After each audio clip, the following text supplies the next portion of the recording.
گھنٹے میں 15-20 منٹ میں وہ مٹکے بھرتے تھے اور باقاعدے 5-6 آدمی اندر تک لگے رہتے تھے تاکہ بیچ میں کوئی ہضم نہ کرے.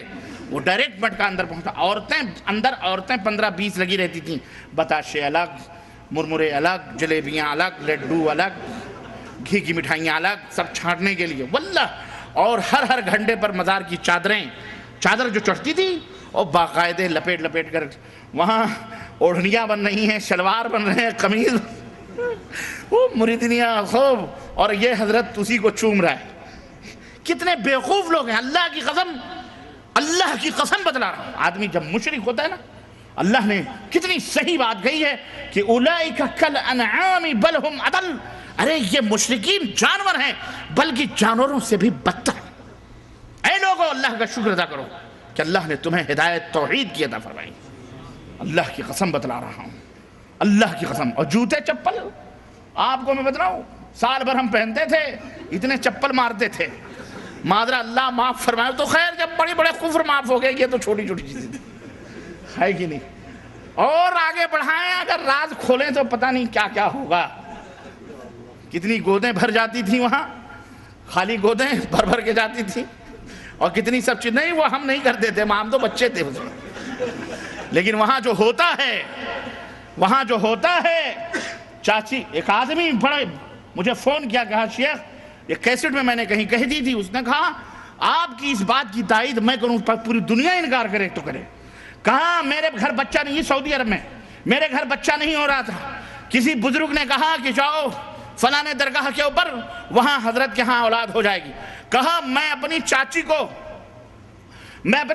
کو اپنی بیوی کے ساتھ بھیجا. میں نے کہا میں تو جا رہا ہوں سعودی عرب، اس کو لے جاؤ اور وہاں سے منت مان کے آ جاؤ.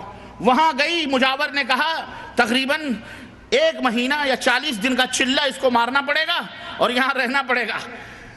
اب اس نے کہا ہم تو ٹھہر نہیں سکتے، چاچی تم دیکھو. اب میں چلا سعودی عرب.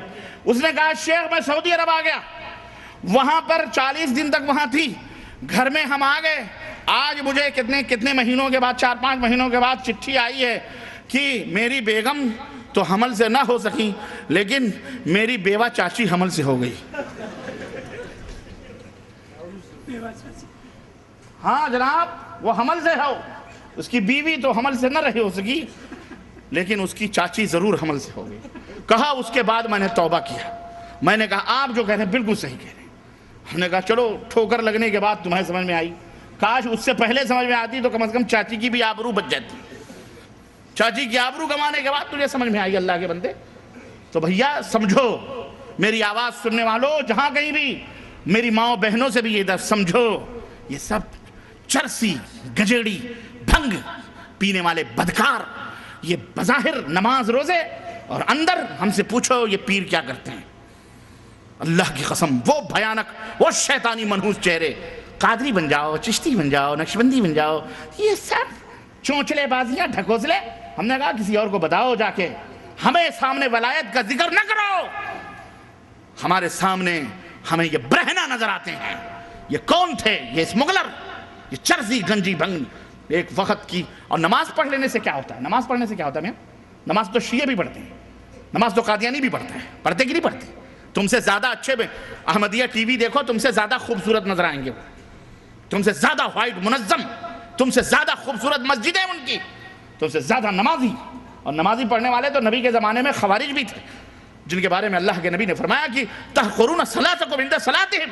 یہ خوارج نماز پڑھیں گے، ایسے پڑھیں گے کہ میرے صحابہ تم اپنے نماز کو ان کے مقابلے میں حقیر سمجھو گے. لیکن وجدتہم لقتلتہم قتل عاد. لیکن اگر یہ ہمیں مل گئے ہمارے زمانے میں تو جیسے قوم عاد کو قتل کیا گیا تھا میں ان سے قتال کروں گا. نماز پڑھنے، نماز روزے کو تم نے یہ سمجھ لیا اور یہی ٹائٹل ہے، لمبی داڑھی کر لی، نماز پڑھ لیا، پگڑ باندھ لیا، جگہ باندھ لیا، ہو گیا بہت بڑا ولی اللہ ہو گیا. یہ نہیں علامت ہے. سب سے پہلی علامت ایمان کی یہ ہے کہ وہ موحد ہونا چاہیے. کیا ہونا چاہیے؟ موحد ہو. اور اس کے بعد سنت نبی حضرت محمد الرسول اللہ صلی اللہ علیہ وسلم کی سنت کا پابند ہو. یہ نہیں کہ وہ آسمانوں میں اڑ رہا ہے تو بہت بڑا ولی اللہ ہے. نہ، دیکھو وہ نبی کی سنت کا پابند ہے کہ نہیں ہے، سنت کے مطابق اس کی نماز ہے کہ نہیں ہے، سنت کے مطابق اس کی زندگی ہے کہ نہیں ہے. بعد میں اس کی داڑھی، اس کی مونچھ دیکھ کر کے دھوکہ کھانا. خیر یہ سب ہوتا تھا. چھوڑیں آپ اس کو، کیا کریں گے؟ اللہ تعالیٰ نے وہ چھڑوا دیا. دنیا کی رنگ رلیاں تھیں، مزے تھے، لیکن ہم کو اللہ نے، آپ کو بھی اللہ ہدایت دے، ہمیں بھی ہدایت دی. اللہ کا شکر ادا کرو. چادریں، یہ ملیدے، یہ بتاشے، یہ مٹھائی کے طباخ، یہ عقیدے کا تموج، یہ وفور اشتیاق. چادریں چڑھتی ہوئی، ڈھولک بھی ہے بجتی ہوئی. ہاں، ڈھولک بھی بجتی ہے اور چادریں بھی. چادریں چڑھتی ہوئی، ڈھولک بھی ہے بجتی ہوئی. یہ موحد ہیں جو پوجا کر رہے ہیں پیر کی. یہ کون ہیں؟ اپنے آپ کو مسلمان کہتے ہیں. یہ موحد ہیں، یہ موحد ہیں جو پوجا کر رہے ہیں پیر کی. کوئی سجدے میں جھکا ہے، کوئی مصروف طواف، چکر لگ رہے ہیں قبر کے. کوئی سجدے میں جھکا ہے، کوئی مصروف طواف، تھام رکھا ہے کسی نے دونوں ہاتھوں سے غلاف. اور اب تو عالم یہ ہے کہ آپ صرف سر جھکائیں نا، مجاور پورا ڈھکیل دیتا ہے. اور چادر اڑا کر، چادریں باقاعدہ اوپر ڈال دیتا ہے. اچھے سے کر لے بیٹا. اور بعض مزارات، اللہ معاف فرمائے، یہ مجاور اتنے بدماش ہوتے ہیں کمینے، باقاعدے چادروں کے نیچے لڑکیاں جو جاتی ہیں نا، ان کے ہاتھ پکڑ کے ٹھٹولتے ہیں. واللہ بتا رہا ہوں، غیرت کرو. تمہاری مائیں بہنیں کہاں لوٹ رہی ہیں دین کے نام پر، اسلام کے نام پر، عقیدت کے نام پر. ان مزاروں پر کیا نہیں ہوتا، دھیگا مچھلیاں. کوئی سجدے میں جھکا ہے، کوئی مصروف طواف، تھام رکھا ہے کسی نے دونوں ہاتھوں سے غلاف. رو رہا ہے کوئی چوکھٹی پہ سر رکھے ہوئے، رو رہا ہے کوئی چوکھٹی پہ سر رکھے ہوئے. ہیں کسی کے ہاتھ بہر التجا اٹھے ہوئے، بھر دو جھولی، بھر دو جھولی. ہاں، یہ جا کے دیکھو داتا گنج حجویری کے مزار پر، پاک پٹن جا کے دیکھو، جا کے دیکھو اجمیر میں، جا کے دیکھو کلیر میں، بہرائچ میں، جا کے دیکھو ان مزاروں درگاہوں پر. مولوی ہمیں عرس کا معنی بتلانے چلا ہے. کیا؟ نیاز فاتح قرآن اوران پڑھ لو، یہی عرس ہے. کس مولوی بذات بتائے گا یہی سر کا نام عرس ہے؟ یہی عرس میں ہوتا ہے بس. وہ بات آئے گی. بہرحال رو رہا ہے کوئی چوکھٹی پہ سر رکھے ہوئے، ہے کسی کے ہاتھ بہر التجا اٹھے ہوئے. ہن برستا ہے، ہن یعنی برکت، ہن برستا ہے یہاں. ہن مانے سونا بھی ہوتا ہے. ہن برستا ہے یہاں، چاندی اگاتی ہے زمین. ہن برستا ہے یہاں، چاندی اگاتی ہے زمین. آخرت کی یاد اس جاں پاؤں رکھ سکتی نہیں، وہاں آخرت یاد آئے. اللہ کے نبی نے کیا فرمایا تھا؟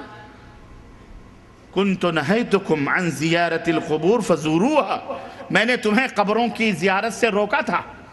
یہ حقیقت دیکھو، اللہ کے نبی بتا رہے ہیں. کیوں روکا تھا معلوم ہے؟ کہ جیسے یہود و نصارہ گمراہ ہوئے، کہیں یہ نہ ہو جائے. لیکن اب میں تمہیں اجازت دیتا ہوں تم قبروں کی زیارت کرو. کیوں؟ فَإِنَّهَا تُذَكِّرُكُمُ الْآخِرَةِ، اس لیے کہ قبروں کی زیارت تمہیں آخرت کی یاد دلائے گی. آخرت یاد آتی ہے وہاں. وہ بجتی ہوئی پائلیں، وہ ڈھولک کی تھاپ، وہ رنگ برنگی لڑکیاں، وہ عورتیں، وہ لپسٹک، وہ پاؤڈر، وہ زلفیں کھلی ہوئی، وہ کالے کالے آنکھیں. وہاں تمہیں آخرت یاد آئے گی. اور اس کے اوپر عطر اور فوارے، اور اس کے اوپر گلاب اور پھول اور وہ پتیاں اور وہ مٹھائیاں. وہاں تو عیش و عشرت ہے. وہاں آخرت یاد آنی ہے. تو جاؤ کسی ایسی قبر، یہ سعودی عرب کے قبرستان میں جاؤ کبھی شام کو صبح کو زیارت کرنے. تمہیں موت نہ یاد آئے تو بھی بولنا کہ ربانی تو کیا بول رہا ہے. ان مزاروں پہ آخرت یاد آتی ہے. یہاں تو دنیا داری ہی دنیا داری ہے. آخرت کی یاد اس جا پاؤں رکھ سکتی نہیں. اور زائروں کے خود مجاور ہی جھکا دیتے ہیں سر. زائروں کے خود مجاور ہی جھکا دیتے ہیں سر. مور کے پنکھوں کے سائے میں کلاوے باندھ کر، مور باقاعدے پنکھے جھلے جاتے ہیں. وہ بیچارہ فقیر مجاور لگا، اس کو بھی 100-250 کی فکر رہتی ہے. پنکھے جھلتا رہتا، جیب میں نوٹیں جاتی رہتی ہیں اس کے بھی. کوئی خالی نہیں رہتا، یہ کوئی مقصد نہیں کوئی کرتا. ہاں، سب لگے بندھے رہتے ہیں. ہے یہ تعلیم نبی، فرمان قرآن کریم. سنو، ہے اب یہ تعلیم ہو رہی ہے، تمہیں نصیحت ہو رہی ہے. یہ تعلیم نبی فرمان، ہے یہ تعلیم نبی فرمان قرآن کریم. ہے ہر ایک بدعت دلالت، شرک ہے ظلم عظیم. بدعتوں ہی بدعتوں کی ہر طرف شیشہ گری. بدعتوں کی ہر طرف شیشہ گری، اس طرح تردید فرمان رسول اللہ کی، اور مدعی توحید کے اور شرک سے یہ ساز باز، مدعی توحید کے اور شرک سے یہ ساز باز، ایک طرف قبروں پہ سجدہ دوسری جانب نماز، ایک طرف قبروں پہ سجدہ دوسری جانب نماز، التجا فریاد استمداد غیر اللہ سے، التجا فریاد استمداد غیر اللہ سے، یہ نہیں ہے شرک تو پھر شرک کس کا نام ہے؟ یہ نہیں ہے شرک تو پھر شرک کس کا نام ہے؟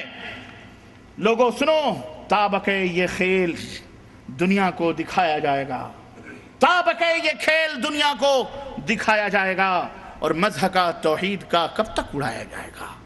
مذہب توحید کا کب تک اڑایا جائے گا؟ میرے عزیزوں، میرے دوستوں اور بھائیوں، اس لیے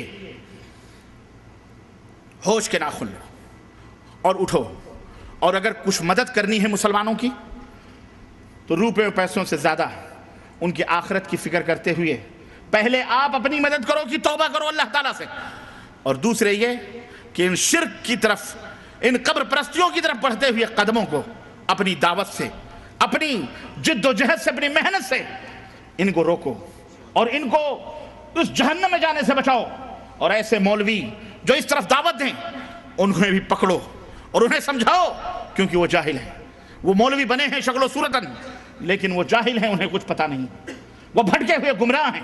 یہ ہماری آپ کی ذمہ داری ہے کہ یہ عرس، یہ میلے جہاں کہیں بھی، ڈرو نہیں، اللہ سے ڈرو اور کسی سے مت ڈرو، ان کے خلاف آواز بلند کرو، ان کے خلاف کھڑے ہو، اور اپنے محلے، اپنے قریے، اپنے بستی، اپنے ملک، اپنے وطن، جہاں کہیں بھی تم رہتے ہو، حکمران ہیں کچھ بھی ہیں، انہیں نصیحت کرو کہ یہ تمام سب شرک ہے، یہ مسلمانیت نہیں، اسلامیت نہیں، یہ یہودیت، نصرانیت، ہندویت ہے، یہ اسلام سے اس کا کوئی رشتہ اور تعلق بولو نہیں ہے۔ یہ ہی ہماری دعوت ہے، یہ پہلی قسط ہے۔ یہ کیا ہے؟ یہ ہاں، اس کے شکوک و شبہات انشاءاللہ اگلی قسط میں، اگلے زندگی رہی اور آپ نے یاد کیا تو اگلی دفعہ اسی مسجد میں انشاءاللہ تعالی اس کی حقیقت بیان ہوگی انشاءاللہ تعالی۔ اللہ عز و جل سے دعا ہے کہ اللہ تعالی ہمیں اور آپ کو نیک عمل کرنے کی توفیق عطا فرمائے، اور اللہ عز و جل ہمیں ہر قسم کے شرک اور بدعات سے توبہ کرنے کی توفیق عطا فرمائے، اور اللہ اس طرح سے تمام شر پسند لوگوں سے اللہ تعالی ہمیں محفوظ رکھے، آمین یا رب العالمین۔ وصلی اللہ علی نبینا محمد وعلی آلہ وصحبہ اجمعین، والسلام علیکم ورحمۃ اللہ وبرکاتہ۔ جزاکم اللہ خیر۔ حضرات کھانا کھا کر جائیے گا، ابھی نماز ہوگی، نماز کے بعد کھانے کا بھی اہتمام کیا گیا ہے۔